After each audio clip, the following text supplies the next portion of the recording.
Thank you so much for joining us here at the Nikki Clarke Show. It's just been an incredible evening, an evening of upliftment and inspiration, and I hope you really enjoyed it.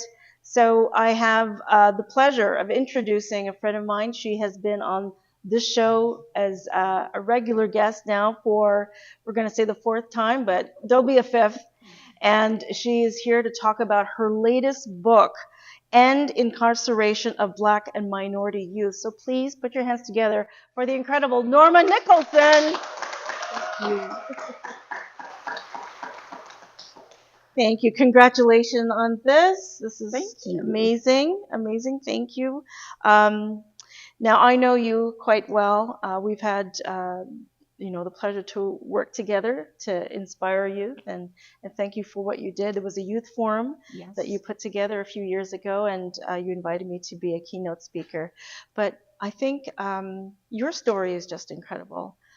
If you don't mind sharing a little bit about your background as it connects to why you're so passionate about supporting youth.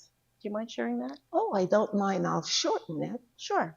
Born on the island of Jamaica to a single mom. She was only 14, so she gave me to my grandmother to raise me. And my grandmother has always said, you were born for a purpose and you will live your purpose. And I'm living my purpose. I think, Nikki, you mentioned about many years ago when one came to Canada, it was coming as an immigrant from the island. And I just had a touch on my shoulder from one of my classmates from high school.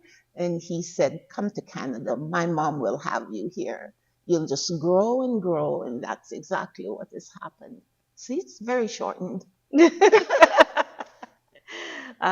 it was still a great story of transformation, where you started and where you are now, and what you continue to do.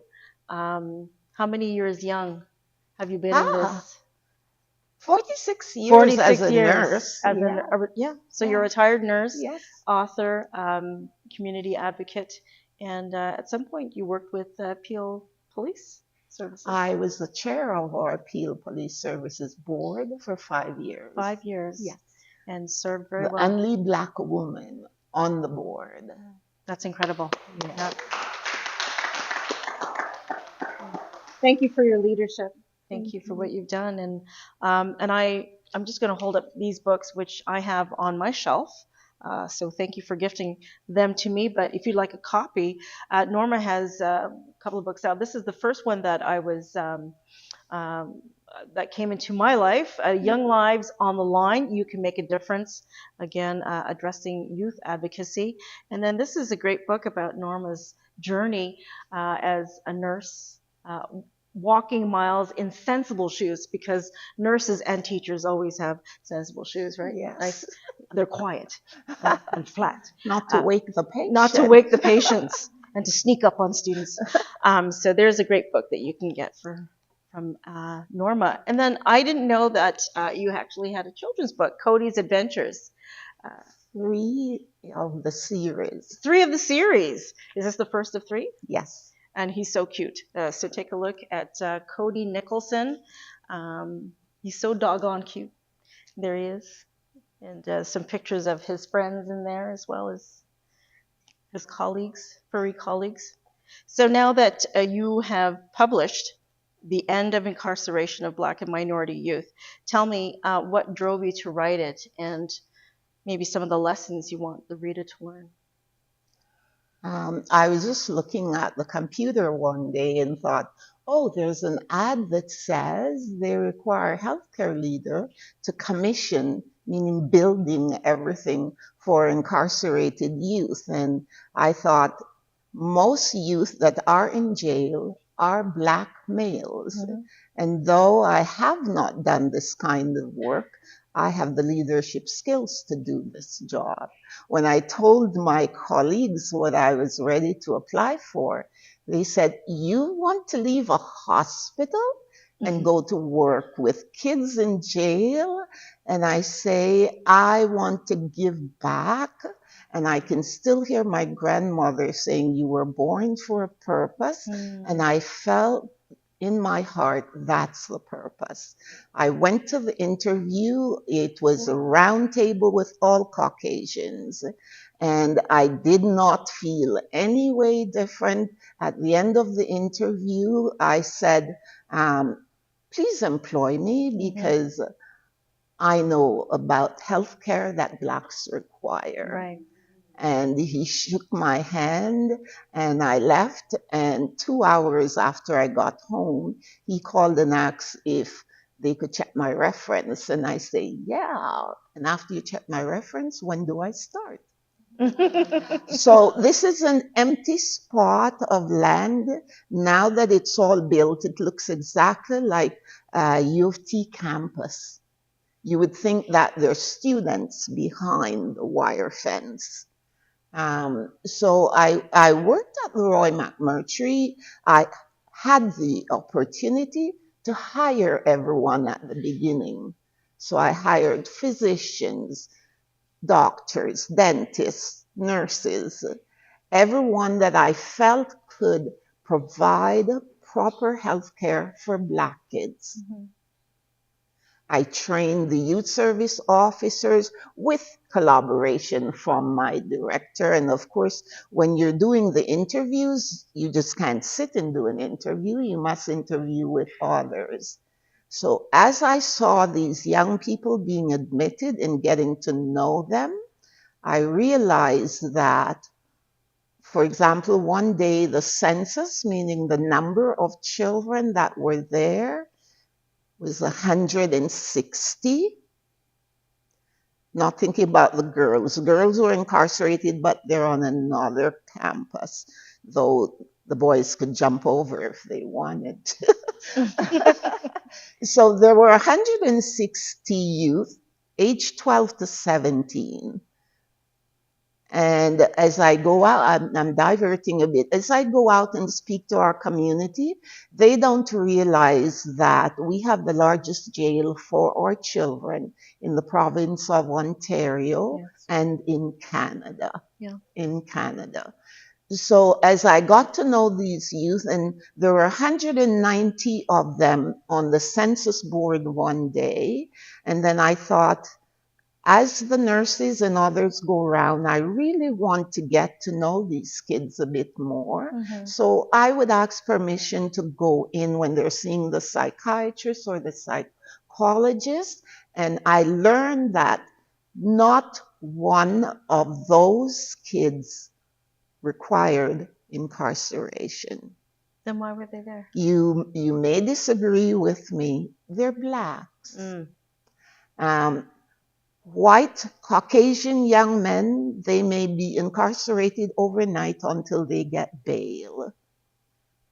And then they are bailed out by whatever money, or they're taken in by family. Black children very rarely get bail. They stay there until their trial. And I talked to these kids and I thought, there is something that I can do to change this trajectory.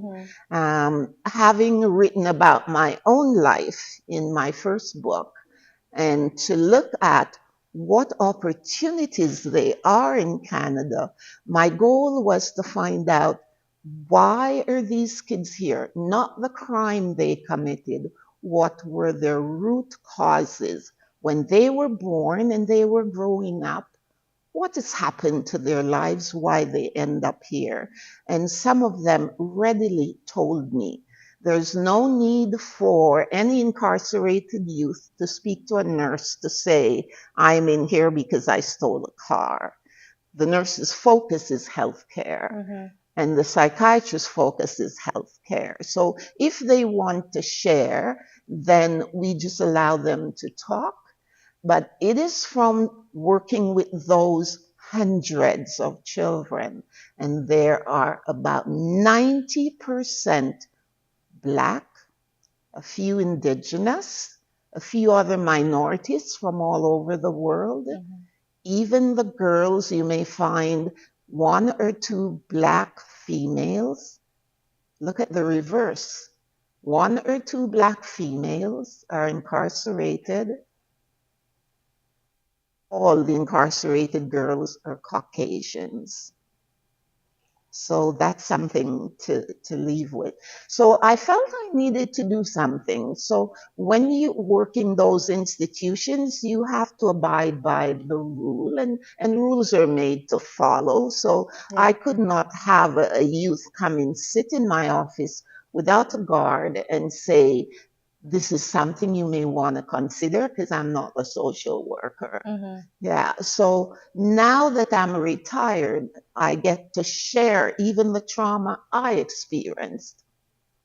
And so, if I may, in this book, not only does it have tools for what parents should be doing from their kids are 2 to 3 years of age till they get to be teenagers, but what are some of the signs and symptoms to look for? Because you may have Johnny who says, Mom, I don't want to go to school today.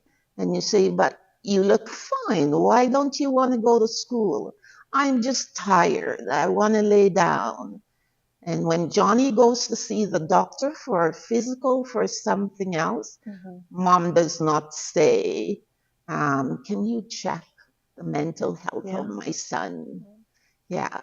And Johnny could be suffering from depression, but it is much easier to fake being healthy than to say, I am depressed.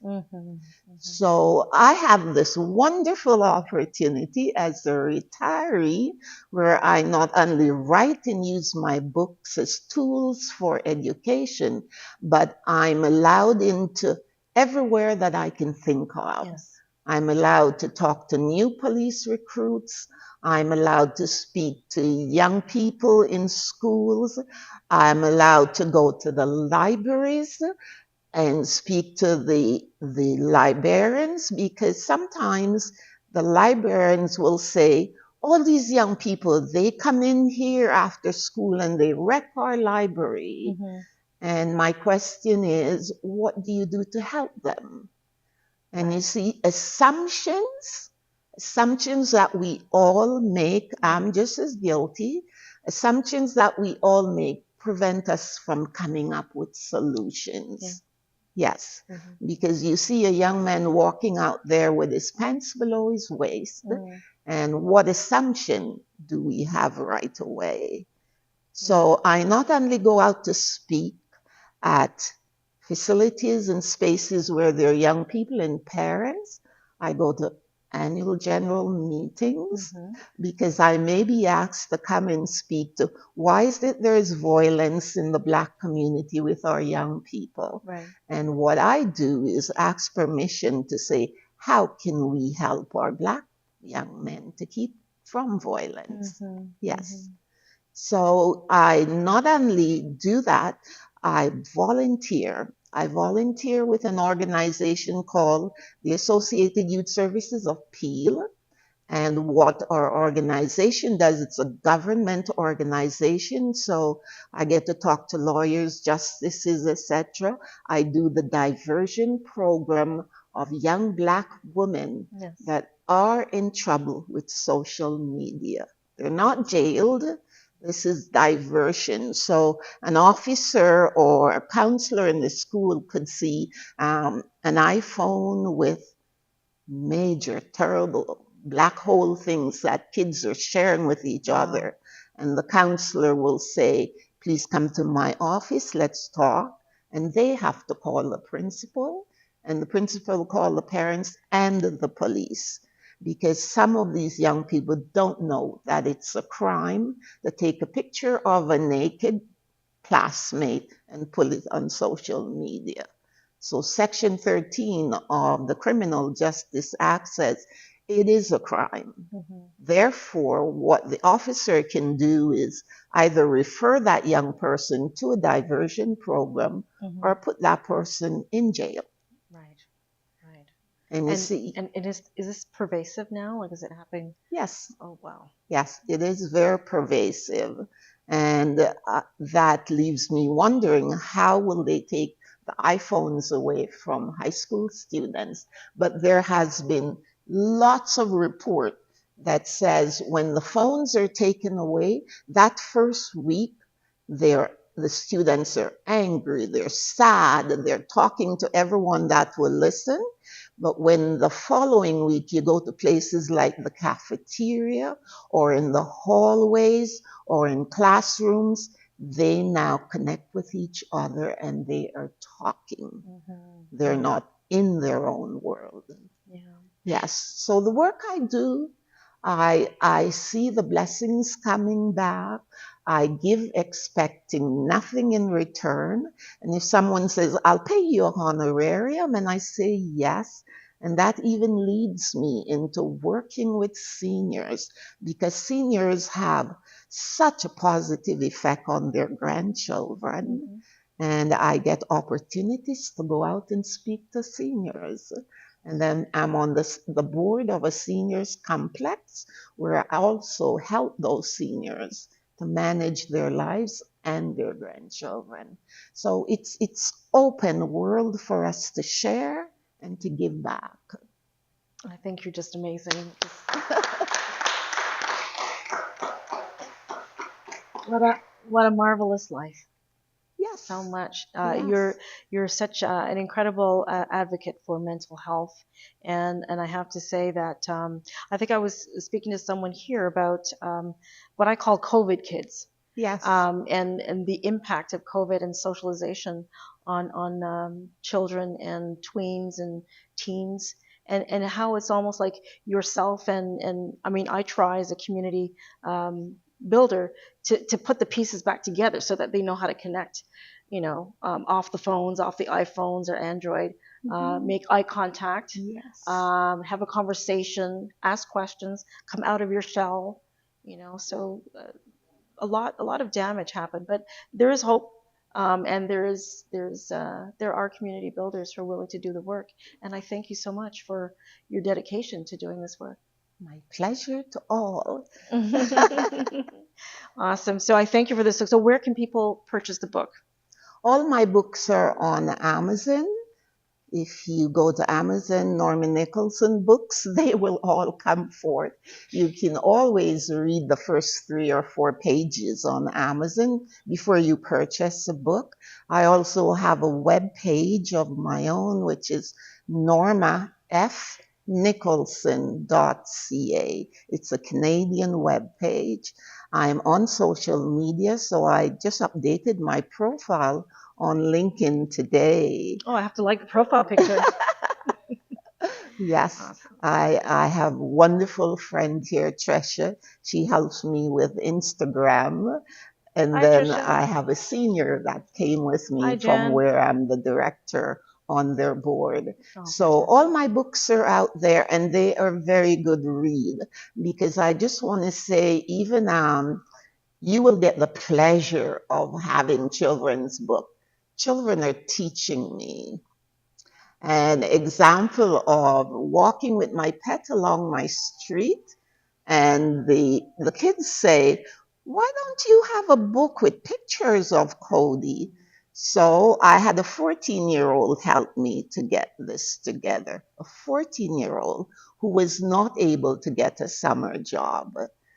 And then when I went to speak to the librarians and we talked a bit about adopting a pet, for folks that are busy working, going to work, looking after children, they may not have as much time to give love to a pet, but a pet creates a routine. Yes. You better get up and go for a walk. Yeah. You had better introduce this pet to the other pets on the street. And so having Cody, children just see their eyes light up when they read a book and just read the pictures. 5 and 6-year-old can read this book and only read the pictures. And then when they're able to formulate sentences, then that's the time they start reading the narratives.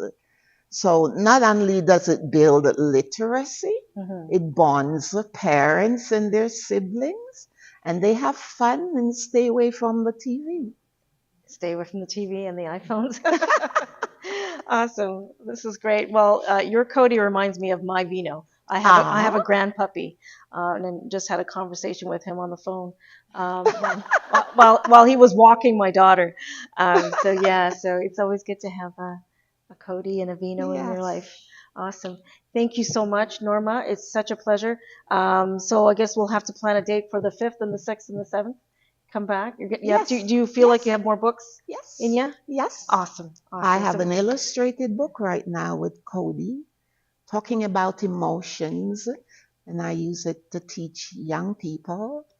Yeah, because I actually do paid work too, 1 hour per week, where I teach an after school program for Black and minority children who are behind in school. And therefore, like tomorrow, I'm teaching them about love and forgiveness. oh, beautiful. And the week before, I taught them on leader. I say, anyone can be a leader. And they say, no, no, miss, I'm not a leader. You are a leader because you were the first to speak. And Ah, that's amazing. Awesome, awesome. So speak to a leader right now on camera, watching you, a young leader. What could you pour into them right now? to be a leader, you do not need a title. You just need to have someone identify the skills that you have. And you can also identify your skills and have someone really highlight them for you. And if you have a mentor, that even makes it better. So be a leader wherever you are, volunteering, helping someone across the street. You are leading into better things. And even if you say something first in class, you're a leader, right? Yes, yes, Awesome. long as it's respectful. As long as it's respectful. Yes, Amazing. thank you. Thank you so much. Norma Nicholson, thank you, everyone.